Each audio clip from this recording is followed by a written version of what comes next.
Здравейте, приятели! Вие сте с канала Практично, с мен Николай Божинов.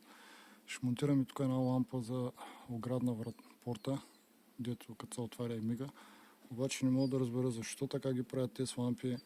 Лампата се сглобява отзад напред, значи първо се слага стойката, след това се слага основата и след това се нанизва отгоре капачето. Да, обаче проблема е, че аз на място няма как да навия нещата. Дай го ето. Защото капачето е ето това и ето тук вътре трябва да се навият две болчета. Аз де-факто нямам как да бръкна, за да ги навия. Как ги правят тези лампи, само те си знаят.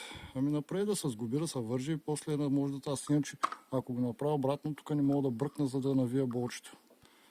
Затова какво правим? Навиваме само един болт от едната страна, извъртаме стойката ето така,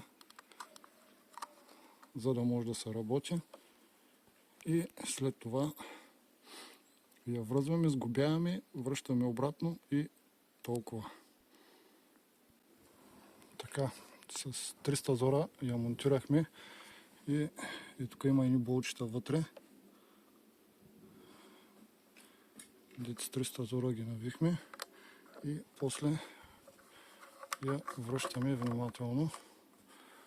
Е така. Да стане права и това е. Така ще оставим.